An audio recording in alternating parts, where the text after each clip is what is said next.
Chapter 31 తల్లిలో తండ్రిలో భగవంతుడి స్వభావం. మొదటి భాగం తల్లి.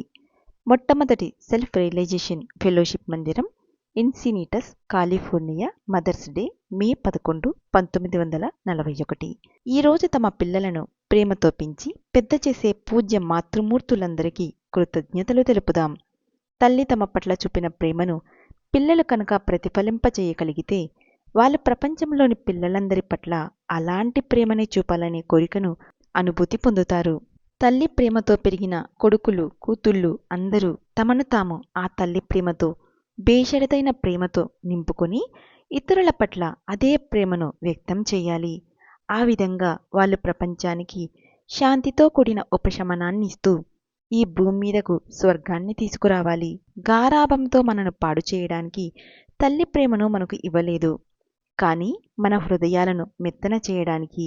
ఆ విధంగా మనం కూడా దయతో ఇతరుల హృదయాలను మెత్తన చేయడానికి, చిక్కుముళ్లతో ఈ ప్రపంచపు బంధాలతో చిక్కుకొని బాధపడుతున్న వారికి స్వేచ్ఛను ఇవ్వడానికి ఇచ్చారు. నిస్సహాయంగా పాపపు సంకెళ్లతోనూ దుర్భరమైన సమస్యలతోనూ బాధపడుతున్న వాళ్ళకి మన ప్రేమ వాత్సల్యాలు అవసరం. నాకు జన్మనిచ్చిన తల్లి పట్ల నాకు గల నిజమైన పరిపూర్ణమైన ప్రేమే జగన్మాత పట్ల నాకు ప్రేమ కలగడానికి ముఖ్యమైన కారణం. ఆ విధంగా మా అమ్మ పట్ల నాకున్న గొప్ప ప్రేమే నా విముక్తికి దారి చూపింది. భారతదేశంలో భగవంతుణ్ణి జగన్మాతగా పిలవడానికే ఇష్టపడతాం. ఎందుకంటే నిజమైన తల్లి తండ్రి కన్నా ఎక్కువగా వాత్సల్యాన్ని, క్షమను ఇచ్చేది. భగవంతుడి షరతులు లేని ప్రేమ అమ్మగా రూపుదాల్చింది. దేవుడు మాతృమూర్తులను ఎందుకు సృష్టి చేశాడంటే కారణమున్నా లేకున్నా తాను మనల్ని ప్రేమిస్తున్నానని చూపడానికి. ప్రతి స్త్రీ నాకు తల్లికి ప్రతిరూపం. అందరిలోనూ నేను జగన్మాతనే చూస్తాను. ప్రతి స్త్రీలోనూ నేను మెచ్చుకునేది ఏమిటంటే ఆమెకున్న తల్లి ప్రేమను. స్త్రీని కామంతో చూసేవాళ్ళు ఆ కామాగ్నిలోనే దగ్ధమవుతారు.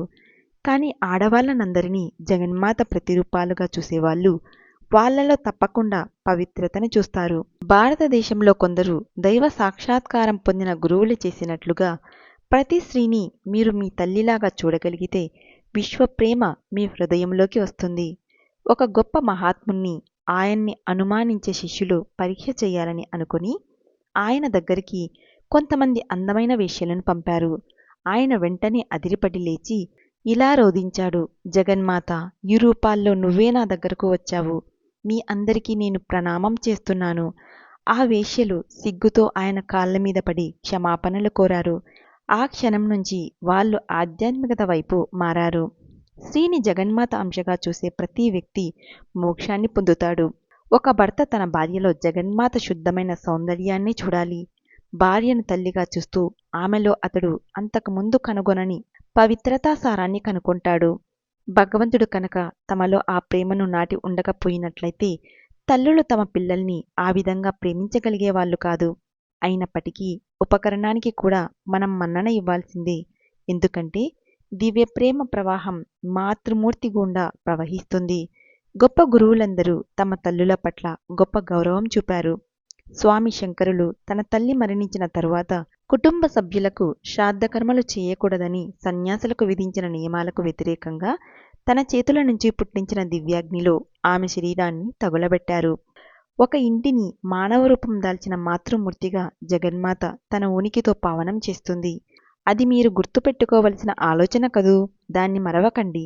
తల్లి పట్ల గల ప్రేమను నిరంతరంగా మీ హృదయంలో వృద్ధి చేసుకోండి. ఆ విధంగా ఏ స్త్రీని చూసినా ఆమెలో మీరు మీ తల్లిని చూస్తారు. స్త్రీని కామం లేని కళ్ళతో చూడగలిగితే ఆమె నుంచి మీరు ఆధ్యాత్మిక భాండాగారపు నిధులను పొందగలుగుతారు. అమ్మకు అంత ప్రేమను ఎందుకిచ్చారు? ఎందుకంటే ఆమె తన బిడ్డను బేషరతుగా ప్రేమించడం కోసం. తన సొంత బిడ్డను ప్రేమించడం అనేది కేవలం ఆ దివ్య ప్రేమను అభ్యసించడమే. అమ్మ అనుకుంటుంది బిడ్డ తన సొంతమని, కానీ అది భగవంతుడి బిడ్డ.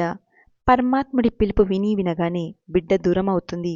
కాబట్టి ప్రతి తల్లి తన బిడ్డ పట్ల తాను చూపే ప్రేమను ప్రపంచంలోని పిల్లలందరి పట్ల విస్తరింపచేయాలి. కొడుకును జాగ్రత్తగా చూసుకోవడం తల్లి బాధ్యత అయితే తల్లిని గౌరవించమని బిడ్డకి చెప్పాలి. కొడుకు తన తల్లిని మాత్రమే ప్రేమించడం కాదు, స్త్రీలందరినీ ఆ జగన్మాత ప్రతిరూపాలుగా చూడాలని నేనంటాను. షరతులు లేని దివ్య ప్రేమ తన గుండా ప్రవహిస్తుందని, తాను ధన్యురాలినయ్యాననే విషయాన్ని ప్రతి తల్లి గుర్తుపెట్టుకోవాలి. తాను ఇస్తున్నది తన సొంత ప్రేమ కాదని, తనలో ఉన్న జగన్మాత ప్రేమను తాను ఇస్తున్నానని ఆమె తెలుసుకోవాలి. తన పిల్లల్ని చూసుకొని తాను గర్వపడాలి. కాని కేవలం తన సొంత కొడుకులు కూతుళ్లకు మాత్రమే తన ప్రేమను ఇచ్చి తనను తాను పరిమితం చేసుకోకూడదు. ఒక తల్లి దివ్యమైన బేషరతైన ప్రేమను అందరికీ ఇవ్వాలి. మీ అందరికీ ఈరోజు నేనిచ్చే సందేశం ఇది. తల్లులారా, ఈ ప్రపంచానికి ప్రేమను స్పష్టంగా అందివ్వడానికి ఆ జగన్మాతే మీ రూపం ధరించినందుకు, ఆ ప్రేమను మీ పిల్లలకు మాత్రమే కాక ఈ భూమి మీద బిడ్డలందరికీ ఇవ్వగలుగుతున్నందుకు మీరు గర్వపడండి. అప్పుడు మీరు నిజంగా ధన్యత పొందుతారు. నాకు ఒక బిడ్డ ఉన్నాడు, 5గురు పిల్లలు ఉన్నారు అని ఆలోచించడానికి బదులుగా, ఈ భూమి మీద అంతటా నాకు చాలామంది పిల్లలున్నారు అని గ్రహించండి.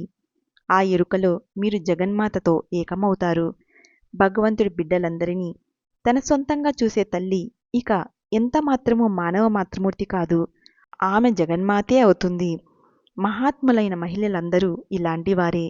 ఒకరోజు వాళ్ళు గ్రహిస్తారు, నా బిడ్డ పట్ల నేను అనుభూతి పొందే గొప్ప ప్రేమను ఇప్పుడు నేనందరి పట్ల అనుభూతి పొందుతున్నాను. నేను ఈ శరీరాన్ని కాదని జగజ్జనని ప్రతినిధినని నేనిప్పుడు తెలుసుకున్నాను.